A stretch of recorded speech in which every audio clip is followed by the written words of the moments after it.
pengembangan talenta digital dan digital masters.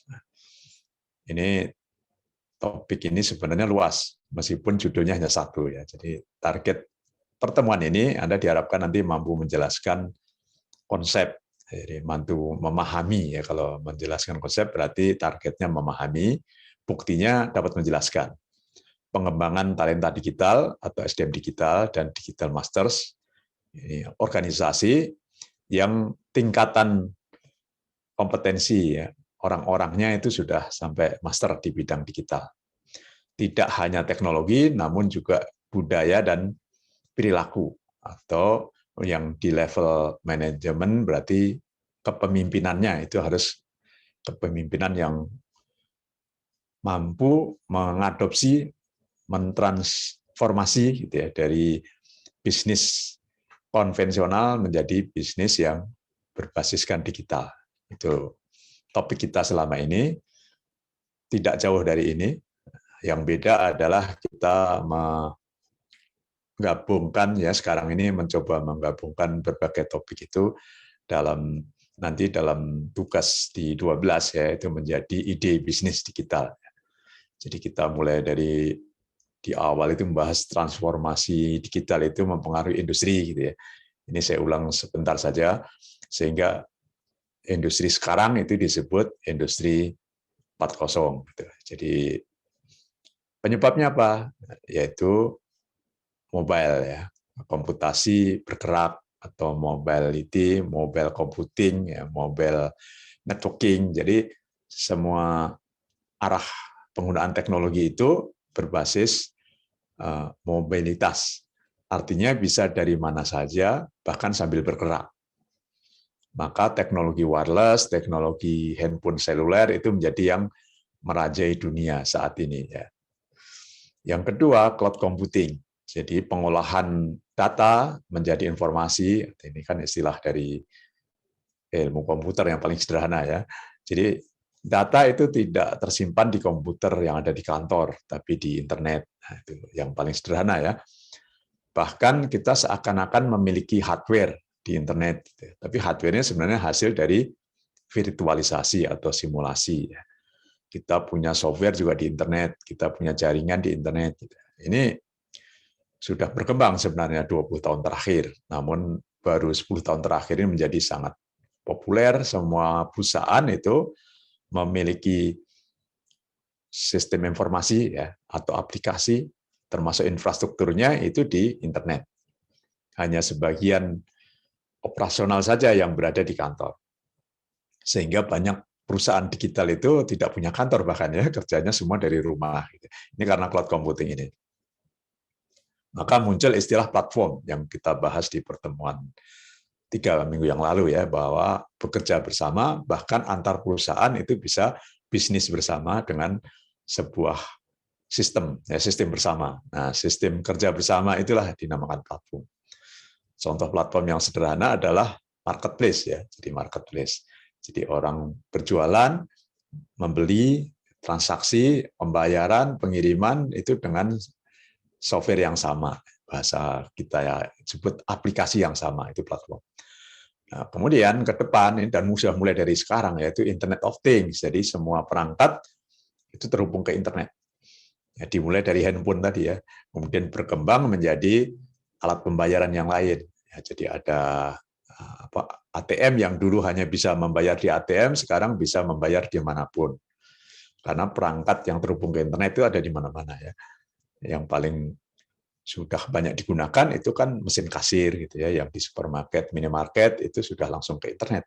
Data yang masuk saat itu yang terekam oleh barcode. Nah, barcode itu bagian dari Internet of Things ya. Jadi ada peralatan yang dibaca kemudian dikirim ke internet. Nanti ada RFID istilahnya ya, radio frekuensi, identifikasi barang orang itu dengan radio jarak dekat ya. Nah, sebagai contoh kalau sekarang pembayaran itu masih ditempelkan, digesek gitu ya, bayar tol masih nempelkan kartu, nanti ke depan mobil bisa lewat saja, itu karena menggunakan RFID. Teknologi itu sudah lama ya, beberapa tahun yang lalu, cuma baru akan diterapkan secara massal itu tahun ini di Indonesia, tahun-tahun ke depan ini. Nah, ini Internet of Things ya, yang pernah kita pelajari juga. alat untuk mengukur suhu, mengukur kelembapan, mengukur kecepatan, dan lain-lain.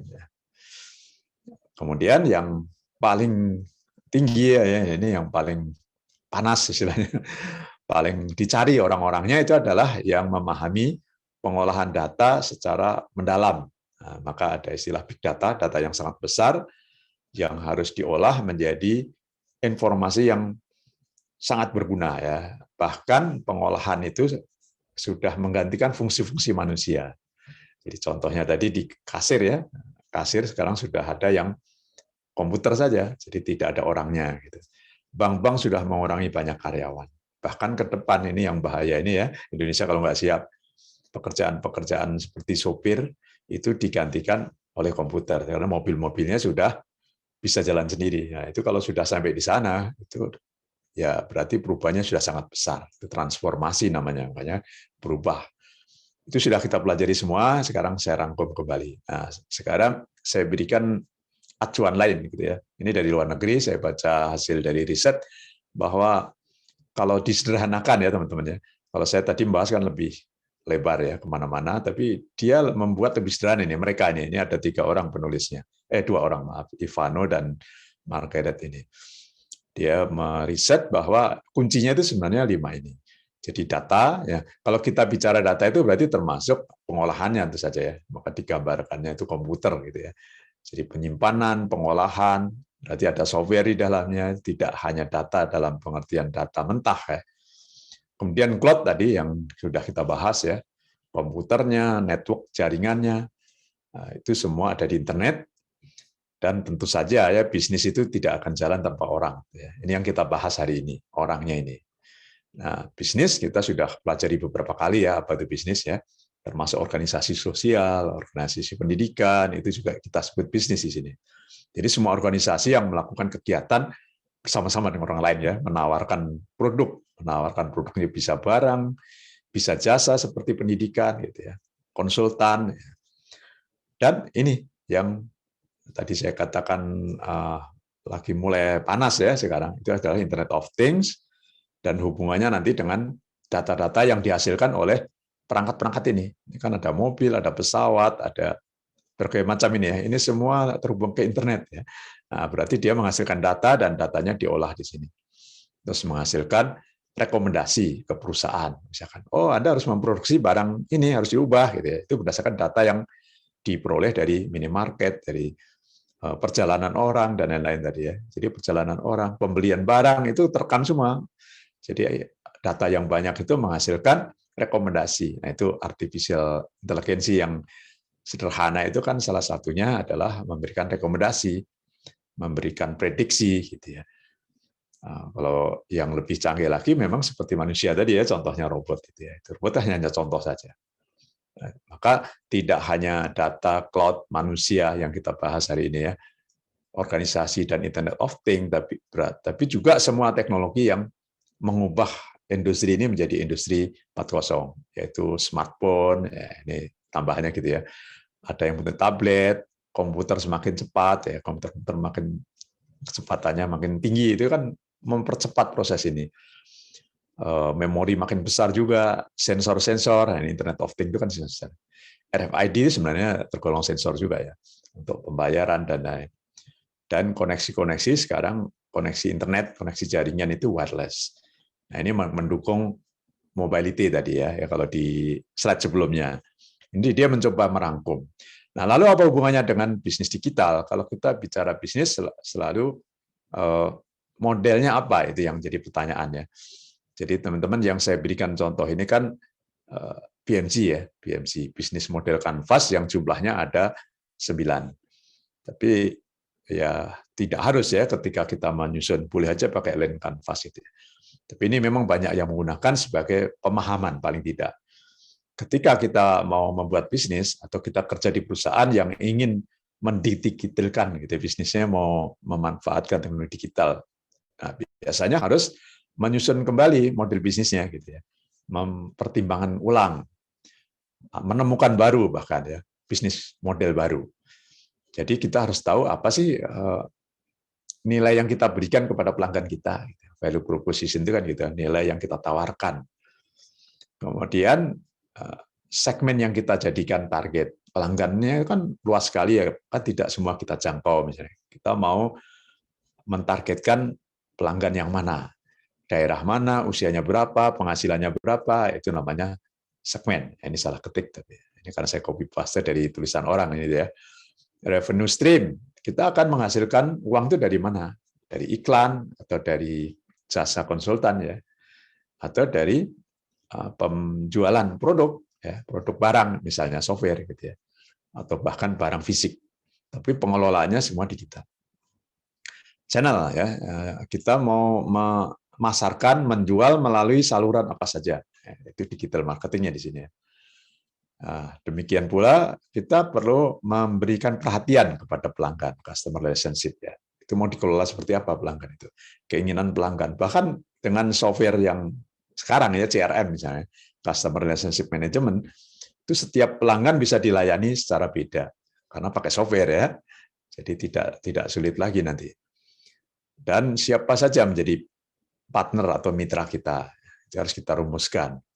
Dan sumber daya yang kita miliki, yang penting-penting apa? Salah satunya kan sumber daya manusia, itu sudah pasti kan SDM. Tapi ada juga sumber daya, wah kita sudah punya fasilitas pabrik misalnya gitu, atau kita sudah punya produk ya, sudah punya produk-produk yang sudah direncanakan jangka lama sebelum menjadi digital, itu kan sudah punya produk.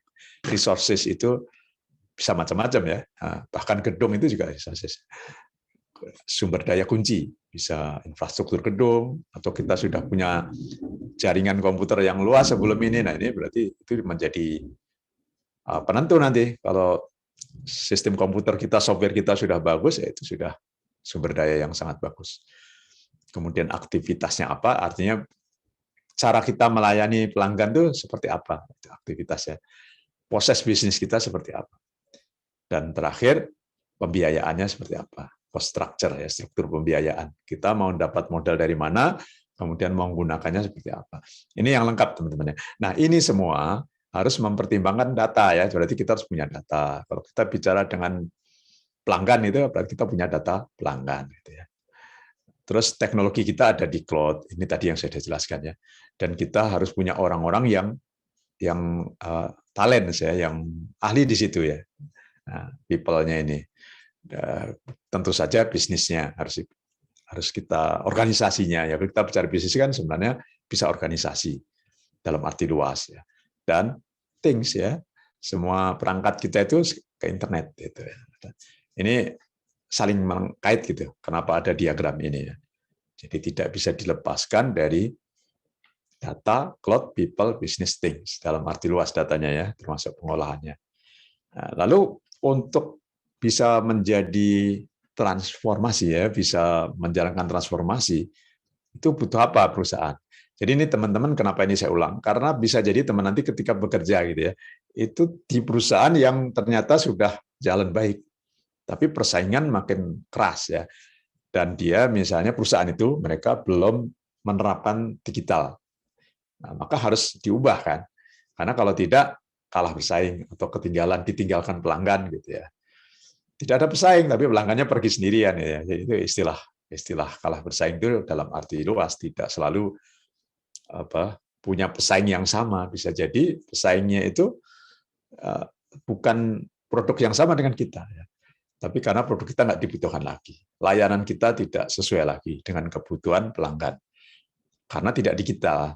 Kita teman-teman ya mahasiswa ini kan rata-rata sudah generasi Z ya, semua generasi digital lah gitu.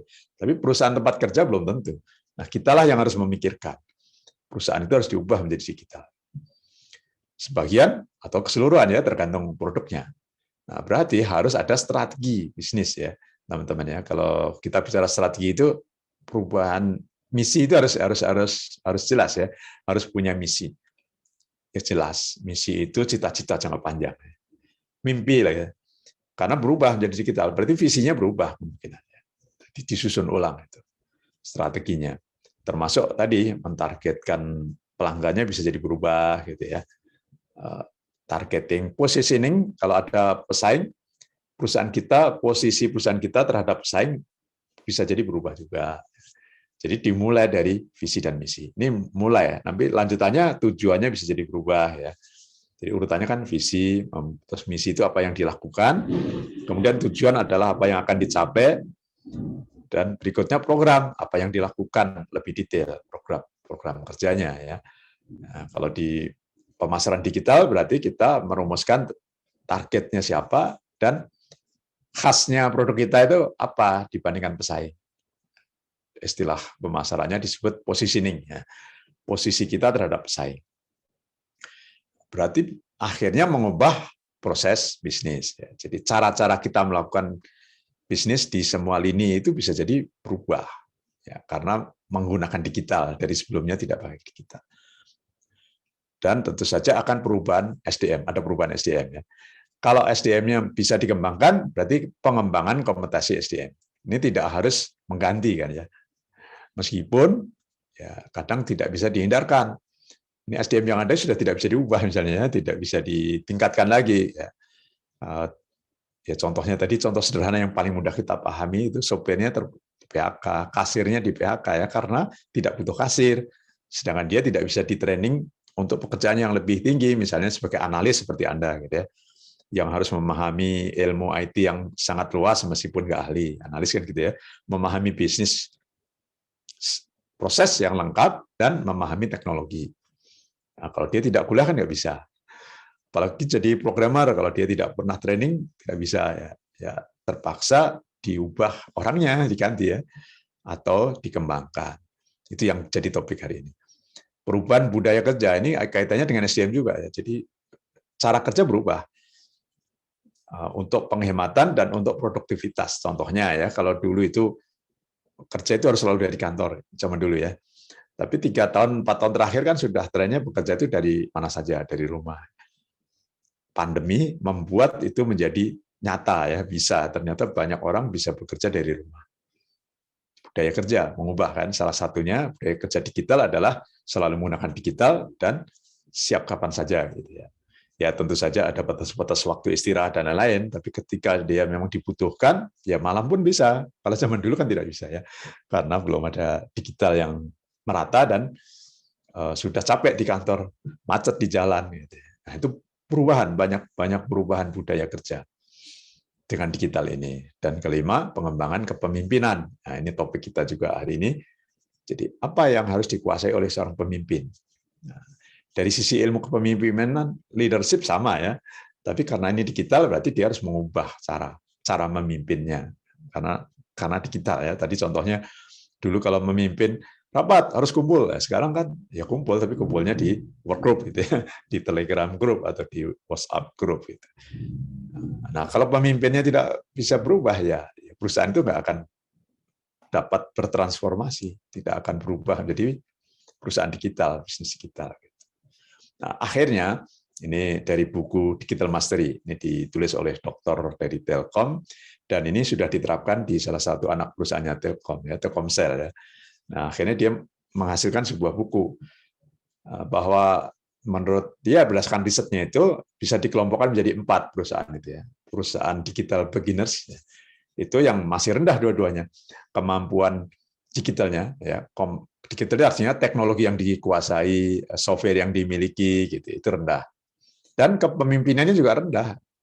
Para pemimpinnya memang tidak berminat gitu ya, tidak punya visi untuk menjadi pemimpin digital. Nah, ini tapi perusahaan ini kan harus hidup. Nah, ini dianggap yang pemula, harus diubah ya dua-duanya. Jadi cara kerja organisasi diubah, dari tidak punya web jadi punya web, dari tidak menggunakan sistem informasi jadi sistem informasi dan seterusnya ya, karena kuliah kita sistem informasi. Jadi harus dibangun semuanya. Pengelolaan SDM dari tadinya manual, ngajukan cuti harus berapa jam, ya sekarang hanya 1 menit sudah selesai karena menggunakan sistem informasi SDM. Dari pengajuan sampai persetujuan waktunya bisa menit sekarang kan ya gitu. Nah dulu ya pengajuan cuti zaman saya ketika masih bekerja di pemerintah dulu saya, itu ngajukan cuti itu kadang baru 2 hari keluar hasil persetujuannya, karena kertasnya panjang ya. Kalau perusahaan organisasi besar itu kan harus disetujui direktur ya, atasin kita setujui kirim ke direkturnya, baru besok atau lusa dapat jawabannya. Sekarang tidak, Nah, itu harus berubah gitu ya, kepemimpinannya. Nah, ada yang sudah naik sedikit, ya, disebut fashionistas. Ini bahasa Inggris ya, tapi yang lebih penting yang saya warnai aja ya.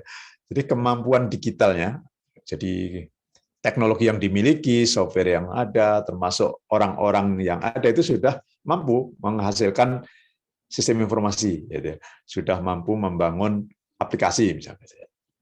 Tapi pemimpinnya belum. Nah, ini juga masalah ya. Nah, berarti sudah lumayan, tapi harus ditingkatkan ini. Nah, ini yang harus diperhatikan. Yang ketiga, konservatif. Nah, kalau konservatif ini pelan-pelan ya. Pemimpinnya sudah mau, nah, sudah memiliki cara memimpin itu yang dengan digital gitu ya. Kepemimpinan digitalnya sudah bagus. Tapi sumber dayanya masih terbatas. Gitu ya. Belum berani investasi cloud ya, belum berani investasi programmer. Gitu. Jadi kalau SDM yang menguasai programming, yang menguasai sistem informasi sedikit ya, ini rendah gitu ya. Kemampuan digitalnya rendah. Nah, ini lumayan ya, karena pemimpinnya sudah mau. Nah, jadi ini akan lebih cepat daripada yang pertama tadi. Nah, yang ideal yang kita tuju itu adalah yang paling bawah, Digital Masters. Makanya nama pertemuan kita hari ini kan membahas tentang bagaimana mengembangkan SDM digital dan Digital Masters, pemimpin yang digital gitu ya, pemimpin yang siap memimpin dengan cara digital, dengan memanfaatkan teknologi digital. Jadi ini yang menjadi ideal, tujuan ideal ya perusahaan-perusahaan sekarang menjadi perusahaan yang levelnya sudah master di bidang digital. Lalu apa kemampuan digital? Nah, ini sebenarnya merangkum saja ya teman-teman, tapi dengan konsep ya bahwa kemampuan digital dari bahasa Inggris ini sebenarnya digital capability itu kemampuan perusahaan dalam menerapkan teknologi digital yang sudah kita bahas selama ini ya. Itu harus dikuasai perusahaan. Ya tentu saja tidak harus semua, tergantung kemampuan perusahaan atau perusahaan lama maupun perusahaan baru ya kalau Anda punya ide nanti. Jadi bagaimana kalau perusahaan lama harus mengubah kan, konsumen itu harus berubah ya cara kita melayani konsumen harus menjadi lebih nyaman. Maka ada istilah user experience. Jadi kalau aplikasi itu ada user experience. Kalau perusahaan berarti ada customer experience. Jadi pelanggan kita itu harus memiliki pengalaman berbeda kita berhadapan dengan kita gitu ya, menjadi lebih mudah, mengajukan komplain lebih mudah, jawaban lebih cepat ya. Kalau aplikasi kan menu-menunya lebih enak gitu ya, warna-warnanya menyenangkan ya. Makanya ada UI, user interface, itu tampilan, dan ada UX ya, user experience, itu adalah kemudahan, kenyamanan tadi. Jadi memiliki pengalaman baru lah dalam menggunakan aplikasi. Itu kalau aplikasi ya. Jadi kalau dia membeli produk itu dengan lebih mudah sekarang, membayar dengan sekali klik gitu ya, pakai OVO. Ini kita sudah melakukan. Nah, sekarang tugas Anda itu kan Anda di posisi perusahaan itu, jadi harus menyambungkan perusahaan baru itu, perusahaan yang belum digital itu menjadi digital. Dia berarti harus kerjasama dengan OVO, kerjasama dengan GoTo gitu ya, dengan GoPay gitu ya, karena Gojek dan Tokopedia kan menyatu, jadinya ada GoPay, ada OVO yang dan lain-lain, ada ShopeePay, ada ya sekarang banyak sekali fasilitas pembayaran digital. Contoh ya, dari sisi pembayaran menjadi lebih mudah. Berarti kan pengalamannya berubah ini ya. Pemesanan mudah, pembayaran mudah. Transformasi proses ya harus terjadi di internal ya. Kalau nomor satu kan targetnya ke pelanggannya, bagaimana kita memberikan pengalaman ke pelanggan itu sesuatu yang baru ya dengan digital. Terus di sisi internal kita berubah tadi, contohnya tadi kan, sistem keuangan kita berubah, sistem SDM-nya berubah ya. Contoh sederhana tadi pengajuan cuti menjadi lebih ringan. Absensi cukup dengan wajah ya. Itu transformasi mengubah ya. Dari dulunya harus datang ke kantor dulu. Nah, sekarang bisa karena online ya harus absen dari manapun kan. Yang ketiga, bisnis proses bisa jadi berubah. Nah, itu. Menemukan kembali itu artinya bisnis proses yang tadinya misalnya punya 10 produk ya bisa jadi nanti berubah menjadi lebih banyak atau malah berkurang. Jadi model bisnis itu dalam arti luas ya. Bisa produknya berubah, ya. bisa mitra-mitra kita juga berubah. Cara mendapatkan uang berubah ya, dari tadinya itu hanya penjualan barang, sekarang bisa jadi jasa. Jasa itu contohnya konsultan gitu ya. Bisa dari iklan. Iklan itu jasa juga kan. Nah, yang kedua, kemampuan dari sisi kepemimpinan. Tadi syaratnya gitu ya. Jadi kemampuan yang sebelumnya tadi dari sisi IT-nya, IT itu baik perangkatnya maupun orangnya. Nah, sekarang lebih dari sisi kepemimpinannya. Ya, ini ada orangnya juga, pemimpinnya. Dan prosedurnya, cara memimpinnya. Berarti dimulai dari pemimpin. Pemimpin itu harus memiliki kemampuan memimpin dalam mengarahkan. Pengertian memimpin kan mengarahkan, menggerakkan gitu ya. Jadi dimulai dari planning itu, sebelum mengarahkan kan harus punya rencana dulu, ada planning, ada organizing gitu ya. Terus nanti harus dikontrol, berarti ada controlling. Menggerakkan berarti acting ya, sama dengan organizing ya. Jadi mengarahkan, terus menggerakkan, memberi tugas, dan dikontrol pekerjaannya secara digital. Nah, ini yang membedakan dengan sebelumnya. Nah, maka membutuhkan visi jauh ke depan itu. Visi itu harus ada ya di perusahaan apapun, tidak hanya perusahaan digital ya, harus punya visi. Rencana ke depan jangka panjang, bukan rencana ya. Cita-cita ya, visi itu cita-cita jangka panjang. Berarti pemimpin harus bisa mengarahkan, memberi arahan kepada SDM karyawannya tadi. Dan diselaraskan dengan proses bisnis yang sudah berubah tadi ya. Tadi pembahasan sebelumnya kan proses bisnis berubah. Nah, termasuk tata kelola teknologi informasi. Nah, ini biasanya dari jurusan sistem informasi juga ya. Tata kelola teknologi informasi, IT governance. Governance ya, maaf. Ini yang harus harus disiapkan ya. Jadi tidak asal-asalan. Jadi bagaimana mengelola sistem informasi dan teknologi informasi dan penerapan teknologi digital yang lain tadi ya, cloud, IoT, mobility. Nah, ini harus menjadi perubahan dari sisi kepemimpinan. Jadi selain menguasai teknologinya, juga pemimpinnya memahami ini semua saja, meskipun tidak mendalam. Nah, bedanya pemimpin dengan anggota atau bawahannya kan, bawahannya semakin ke bawah semakin detail kan ya, semakin butuh programmer, butuh desainer khusus, butuh orang jaringan gitu ya. Butuh analisnya sendiri dari sistem informasi yang memahami bisnis. Analis berarti yang bahkan mampu mendesain rencana bisnis, ya, itu jurusan sistem informasi. Tapi kalau mendesain software-nya spesifik, nah itu jurusan informatika, gitu kira-kira ya. Untuk menghasilkan laba, ya ujung-ujungnya gitu ya. Jadi penghasilannya naik dan labanya naik. Nah, itu pemimpin itu yang harus memikirkan ya. Dan ini lebih dalam lagi ya. Ketika kita memberikan peningkatan skill, kompetensi tidak hanya skill ya, kompetensi lebih luas dari skill. Itu harus mencakup 3. Jadi ada pengetahuan, ada skill atau keterampilan, dan ada attitude ya, atau perilaku, sikap. Harus diberikan semuanya. Nah, ini kadang-kadang kan kelupaan ya para pemimpin atau pengajar ya, kalau di pendidikan itu hanya menyampaikan salah satu atau 2 saja. Ada yang hanya pengetahuan saja, tidak pernah menunjukkan bagaimana menerapkannya gitu ya. Ada juga yang hanya langsung terampil ya, langsung diberi skill programmer, tapi tidak memahami pengetahuan yang mendasari mengapa program itu harus dibuat ya. Dan bagaimana cara membuat program yang benar, belum belajar tiba-tiba buat program. Nah, hasilnya akan kurang bagus. Jadi harus punya pengetahuan, skill, jadi keterampilannya, dan attitude. Attitude dalam arti luas ya, termasuk taat hukum itu attitude ya, sikap kerja, punya empati gitu ya. Taat aturan itu kalau programmer kan ada prosedur yang harus diikuti. Contoh sederhana teman-teman ya, attitude itu kalau menyalakan komputer itu tidak boleh hanya on off aja dipencet gitu, harus diklik menu untuk shutdown gitu ya, atau menu untuk mematikan.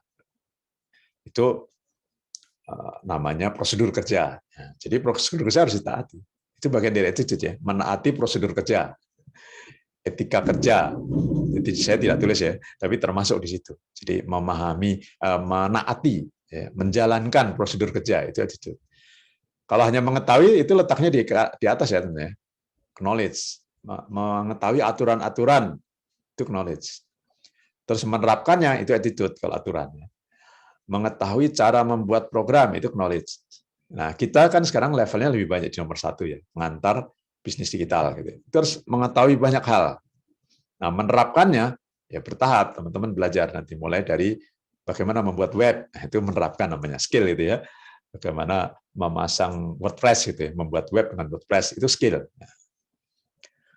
Tapi apa sih WordPress? Ya itu pengetahuan. Mudah-mudahan tidak sulit ini, jadi nanti bisa dibaca-baca ulang ya untuk memastikan Anda paham 3 ranah ini. Jadi setiap SDM di perusahaan itu harus punya 3 hal ini, ya, sesuai dengan bidang kerjanya masing-masing. Kemudian di tugas ya sekarang ya. Nah, sini topik ini tidak terlalu panjang, tapi tugasnya yang banyak ya. Kita mulai dari tugas 11. Tugas 11 itu saya tambah ya teman-teman ya, ada tambahan yaitu memastikan kembali. Tolong dipastikan kembali tugas mana yang akan, tugas yang sudah pernah Anda kerjakan itu kan beberapa model bisnis ya, beberapa jenis bisnis. Kita pernah membahas yang belakangan itu bisnis di bidang sosial, misalnya bisnis komunitas dengan digital.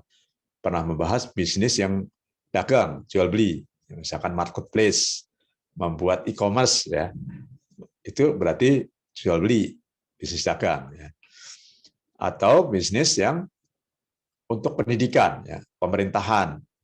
Anda pilih salah satu, bebas, yang mana saja, tapi tolong yang menurut Anda itu paling mudah gitu ya, dikuasai lah.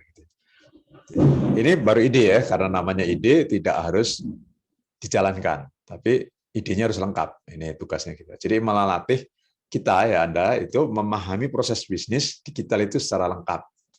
Misalkan idenya e-commerce, berarti di e-commerce ada apa saja. Mulai dari punya website, sistem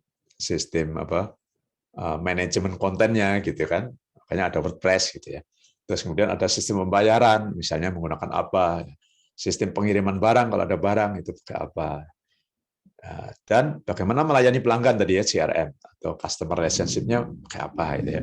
Paling sederhana kan pakai chat, pakai WhatsApp ya boleh. Yang penting itu semua terintegrasi. Itu yang harus kita mulai pikirkan dari sekarang meskipun Anda baru semester 3 atau semester 5 ya. Memikirkan organisasi itu menerapkan teknologi secara terintegrasi itu saling berhubungan ya, saling terkait. Jadi sistem pegawainya bagaimana, sistem keuangannya bagaimana gitu ya, itu di internalnya. Kalau dari sisi dagang, kalau marketplace kan dagang ya, atau e-commerce ya, berarti melayani pelanggannya bagaimana, mengirimkan barang bagaimana ya, membayarnya bagaimana, itu pikirkan. Ini sudah kita pelajari dan di UTS juga mungkin pernah Anda tulis, cuma sekarang bedanya ini digabungkan dengan pertemuan terakhir ini, yang kaitannya dengan SDM ya, organisasi dan SDM-nya. Maka tugas yang kedua adalah menyusun struktur organisasi. Dulu saya pernah nyinggung juga, tapi sekarang benar-benar ditulis ya strukturnya. Kalau ikut kuliah manajemen SDM, ya ada juga. Cuma bedanya sekarang ini lebih sederhana bisa jadi ya. Tidak harus digabungkan. Itu nanti baru saya bahas di pertemuan ke-12 sebagai tambahan kuliah, yaitu menghubungkan kuliah ini dengan kuliah-kuliah lain. Nah, itu pertemuan sekali lagi. Tapi di situ tidak ada tugas ya, karena tugasnya sudah masuk ke sini. Ya, tugasnya masuk ke tugas menyusun ide bisnis. Otomatis di dalamnya ada hubungan dengan kuliah-kuliah lain, teman-teman ya. Jadi ada kuliah misalnya manajemen SDM, sistem informasi SDM gitu ya. Ada kuliah apa yang Anda ikuti. Nah, itu ada hubungan. Termasuk yang belum diikuti. Semester 6 misalnya kuliah apa nanti ya, semester 7 kuliah apa, itu ada hubungan dengan bisnis digital. Ketika kita bicara digital di organisasi ya. Oke. Nah, tugas yang khusus pertemuan 11 itu yang nomor 2 dan 3 ya, nomor 2. Jadi ada pemimpin ya, sebutkan pemimpin misalnya direktur gitu ya. Kalau yayasan kan ketua ya. Dan ada pegawai berapa. Ini bisa niru kalau yang mengambil kuliah sistem informasi SDM sama. Tapi tidak harus sama, boleh sama. Nah, pastikan setiap SDM itu punya deskripsi. Karena kalau Anda mau membangun bisnis atau kerja di perusahaan bisnis, itu harus tahu setiap orang itu deskripsinya apa ya, pekerjaannya apa. Level Anda ini itu adalah level pemimpin ya. S1 itu kan diproyeksikannya akan menjadi seorang pemimpin.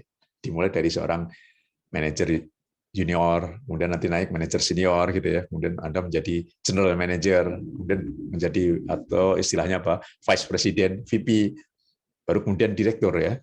Nah, level itu kan harusnya menjadi cita-cita Anda ya. Baik bekerja di perusahaan orang lain maupun perusahaan sendiri. Kalau perusahaan sendiri pasti lebih cepat ya, karena perusahaannya dari kecil misalnya, Anda jadi direktur. Nah, pikirkan karyawan-karyawan Anda itu. Apa pekerjaannya? Gitu ya. Oh, ini ada programmer, oh ini ada bagian infrastruktur. Nah, itu harus dipikirkan. Kita membayangkan, namanya ide ya, sebagai pemimpin perusahaan. Paling mudah begitu. Anda sebagai direkturnya. Nah, karena Anda sebagai pemimpin berarti mampu menuliskan visi ya, visi. Kalau belum pernah belajar visi, ini saya jelaskan ya. Visi itu tujuan jangka panjang. Mimpi tapi bisa dijadikan kenyataan gitu ya. Seperti mimpi tapi realistis. Kalau mimpi kan bisa jadi khayalan, tidak masuk akal. Tapi banyak mimpi dulu itu sekarang jadi nyata ya.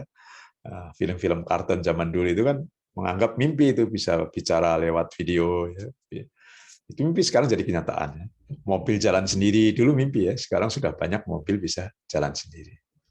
Nah, cuma perusahaan Anda harus merumuskan sendiri apa visinya. Mimpi 10 tahun gitu ya paling mudah. Biasanya kan begitu 10 tahun. Ada yang hanya berani 5 tahun. Bebas saja ya. Ada yang berani 20 tahun misalnya. Nah, tugas 11 tolong langsung dihubungkan dengan tugas 12 yaitu menyusun ini tadi presentasinya ya. Kalau ini kan ide bisnisnya dulu dirumuskan di 11, nanti presentasinya di 12. Nah, baru di tugas 13 itu membuat videonya. Nah, jadi sambil menyusun itu sambil mengulang beberapa topik ya. Kalau Anda pernah menulis sebelumnya, pernah mengerjakan tugas semuanya ya sudah ya. Kalau sudah tinggal merangkum kan. Tapi kan belum tentu sama.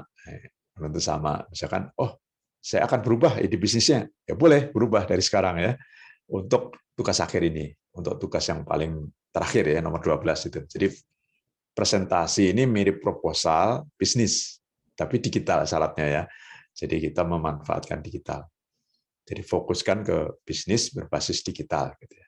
Kalau 100% digital juga oke. Kalau tidak, Anda membayangkan melayani perusahaan yang bukan digital dengan cara digital. Jadi contohnya membantu tetangga jualan pakaian. Berarti kita buatkan web e-commerce. Nah, itu namanya web e-commerce kita adalah bisnis digital. Kita dibayar karena mengelola web e-commerce. Oke ya. Mudah-mudahan paham ya. Nanti saya beri contoh terakhir ya, setelah ini. Nah, tugas 12 itu adalah membuat presentasi. Anda boleh menggunakan model bisnis yang sudah Anda buat sebelumnya di pertemuan 1 sampai 10 atau membuat baru boleh. Silakan ya. Ini bebas saja supaya benar-benar paham, jangan merasa kesulitan. Oh, yang dulu kayaknya nggak bisa saya teruskan, ya jangan dipaksakan, buat baru. Jadi boleh marketplace, boleh pendidikan, digital semuanya, boleh. Oh, saya mau melayani jadi konsultan pemerintah di bidang tata kelola misalnya, boleh. Atau digitalnya bidang sosial, bidang kesehatan, atau ke komunitas ya. Anda punya ide bisnis digital di bidang kesenian, olahraga dan lain-lain. Silahkan. Gunakan salah satu kanvas ya, kanvas model bisnis ya.